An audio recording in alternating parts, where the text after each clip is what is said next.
ఈ ఎండోమెట్రియోసిస్ అసలు దీన్ని గుర్తించడం ఎలా అంటే ఇది యాక్చువల్గా చాలా వాస్ట్గా ఉంటుంది. చాలా వరకు అల్ట్రాసౌండ్స్లో తెలియకుండా కూడా ఏంటి మాస్క్ అయిపోతూ ఉంటుంది. చూడడానికి వాళ్ళ గర్భసంచి నార్మల్గా కనపడుతుంటుంది. అండ్ చిన్నగా ఫామ్ అవుతున్నప్పుడు ఎండోమెట్రియోసిస్ సిస్ట్లు కూడా పికప్ అయ్యే ఛాన్సెస్ తక్కువ ఉంటుంది. పోను అది ప్రతి నెల రక్తం అనేది అక్యూములేట్ అవుతూ ఎండోమెట్రియాటిక్ సిస్ట్లు ఫామ్ అయినప్పుడు అది కొంచెం మనము కనిపెట్టగలుగుతాము. కాకపోతే అదే గర్భసంచి మీద పొరలో వచ్చినప్పుడు అది ఇమ్మీడియట్గా పిక్ అవ్వడం అనేది చాలా వరకు తక్కువ మోతాదులో అవుతూ ఉంటుంది అనమాట.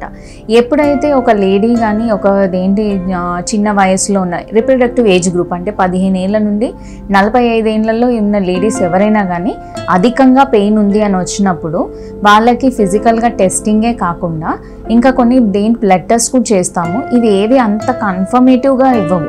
కాకపోతే అల్ట్రాసౌండ్ అనేది ఒక బెటర్ టూల్. మనం ఒక 10 ఏళ్ళు వెనకాల చూసుకున్నట్టయితే లాప్రోస్కోపీ ద్వారానే కంపల్సరీ ఎండోమెట్రియోసిస్ని మనము గుర్తించగలమని ఉండేది. కానీ ఇవాళ రేపు అల్ట్రాసౌండ్లో చాలా ఆధునిక పద్ధతులు వచ్చి మనం 3D అల్ట్రాసౌండ్ కానివ్వండి, 4D అల్ట్రాసౌండ్ స్కాన్స్ కానివ్వండి, ఇక్కడ దీంట్లో ప్రతి లేయర్లో కంపార్ట్మెంటల్ వైజ్గా ఎండోమెట్రియోసిస్ ప్రోటోకాల్ పద్ధతిని ఫాలో అయ్యే కొంతమంది స్పెషలిస్ట్ ఉన్నారు. ఆ రేడియాలజిస్ట్లు ఇచ్చే స్కాన్స్ త్రూ కూడా మనం ఎండోమెట్రియోసిస్ని పికప్ చేయొచ్చు. దీంట్లో ఒక one of the blood test CA-125 అని ఉంటుంది.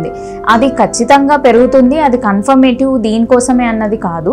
కాకపోతే ఎండోమెట్రియోసిస్ ఉన్న వాళ్ళకి అది కూడా కొద్ది మాత్రం వరకు రేజ్ అయ్యే ఛాన్సెస్ ఉంటుంది. ఎండోమెట్రియోసిస్ ఓన్లీ గర్భసంచి వరకే కాకుండా మూత్రపిండాలకు, ఈవెన్ వెనకాల ఉన్న పెద్ద పేగుకి అండ్ బయట చుట్టుపక్కల ఉన్న పెరిటోనియం లేయర్స్ అంటుంటాం.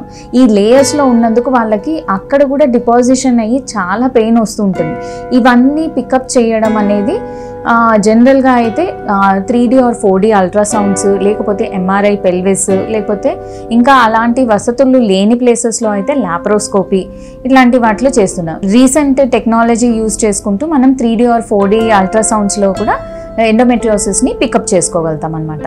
సో అందరికీ మ్యాండేటరీగా డయాగ్నోస్టిక్ లాప్రోస్కోపీ చేయాల్సిన అవసరం లేదు. బట్ ఇఫ్ ఇట్ ఆల్ అలాంటి ఫెసిలిటీస్ లేవు అని అనుకుంటే ఇన్వేజివ్ పద్ధతిలో లాప్రోస్కోపీలో కూడా డయాగ్నోస్టిక్గానే పరిగణిస్తాము.